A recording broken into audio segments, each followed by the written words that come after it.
Hello and welcome. आज के video में हम समझेंगे यूनिपोर्ट, सिम्पोर्ट और एंटीपोर्ट को। तो ट्रांसपोर्ट थ्रू मेम्ब्रेन में हमने देखा कि कुछ मॉलिक्यूल्स लिपिड बाइलेयर से इजीली डिफ्यूज आउट कर जाते हैं, लेकिन जो मॉलिक्यूल्स आयंस या पोलर मॉलिक्यूल्स लिपिड बाइलेयर से डिफ्यूज नहीं कर पाते, उनके लिए इंटीग्रल प्रोटीन्स होती हैं जिन्हें हम कैरियर प्रोटीन, चैनल या फिर पंप कहते हैं। अब सबसे पहले ये कैरियर प्रोटीन जिस भी मॉलिक्यूल को ट्रांसफ़र करती हैं उसके लिए बहुत स्पेसिफिक होती हैं। जैसे अगर हम ग्लूकोज ट्रांसपोर्टर की बात करें तो ये ग्लूकोज ट्रांसपोर्टर सिर्फ ग्लूकोज को ही इधर से उधर लाने और ले जाने का काम करेगा।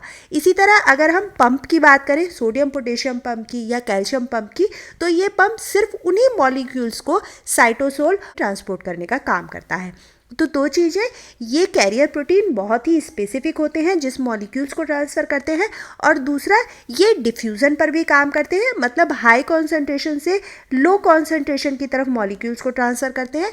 दूसरा कभी कभी एटीपी का यूज़ करके भी ये अगेंस्ट द कॉन्सेंट्रेशन ग्रेडियंट भी मॉलिक्यूल्स को पास करते हैं। अब ये किस तरह से मॉलिक्यूल्स को इधर से उधर ले जाने का काम करते हैं, इस बेस पे हम इन्हें तीन तरह से देखते हैं। पहला है यूनिपोर्ट, दूसरा सिम्पोर्ट और तीसरा एंटीपोर्ट।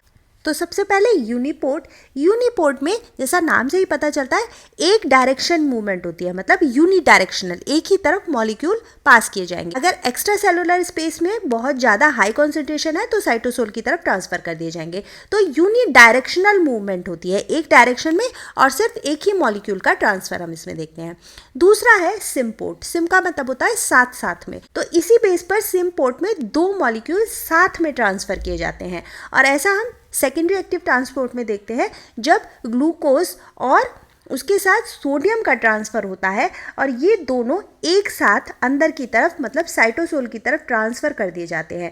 तो दो मॉलिक्यूल्स जब एक ही जगह पर ट्रांसफ़र किए जाएंगे एक ही डायरेक्शन में, इसमें भी यूनी डायरेक्शनल ही मूवमेंट होता है, एक ही तरफ दोनों मॉलिक्यूल्स पास किए जाते हैं, लेकिन इसमें दो मॉलिक्यूल्स का ट्रांसफ़र होता है। तो सिम्पोर्ट में दो मॉलिक्यूल है लेकिन डायरेक्शन एक ही है।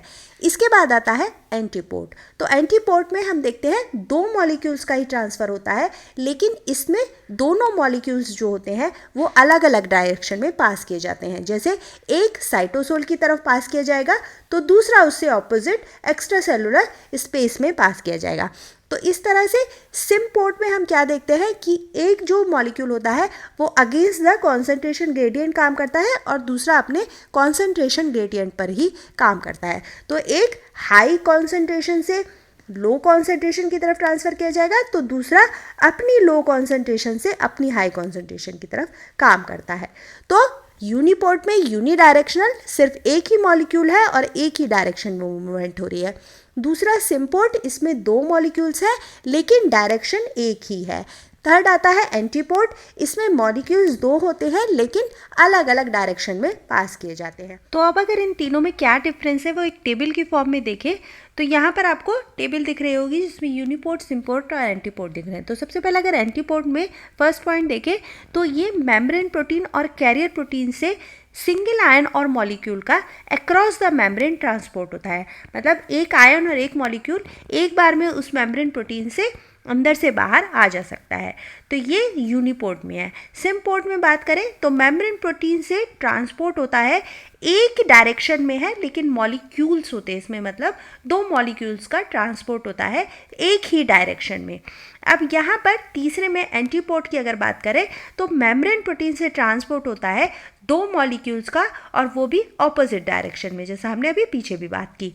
अब यूनिपोर्ट में सेकंड पॉइंट में देखें तो एक ही मॉलिक्यूल का ट्रांसपोर्ट होता है एक टाइम पे, लेकिन सिम्पोर्ट और एंटीपोर्ट में दो मॉलिक्यूल्स हमने देखे थे, दो मॉलिक्यूल्स का ट्रांसफर होता है सिम्पोर्ट में भी और एंटीपोर्ट में भी। थर्ड है कि यूनिपोर्ट यूनी डायरेक्शनल मूवमेंट है, इसी तरह सिम्पोर्ट भी एक ही डायरेक्शन में होने वाला मूवमेंट है, लेकिन एंटीपोर्ट में हम दो डायरेक्शन में मूवमेंट देखते हैं।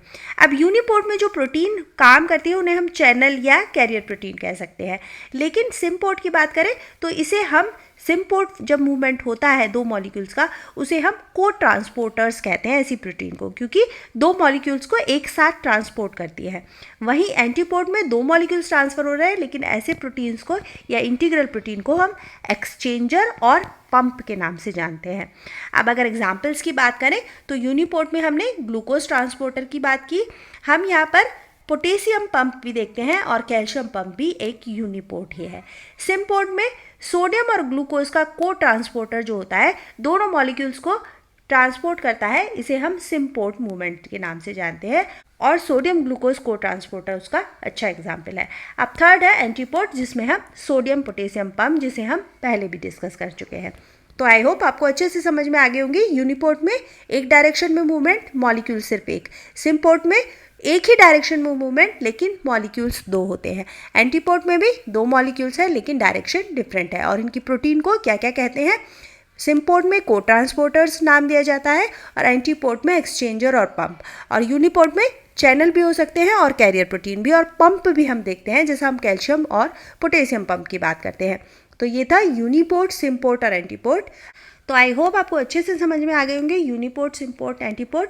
नेक्स्ट वीडियो में हम डिस्कस करेंगे सेकेंडरी एक्टिव ट्रांसपोर्ट, और उसमें ये सोडियम और ग्लूकोज को ट्रांसपोर्टर को डिस्कस करेंगे।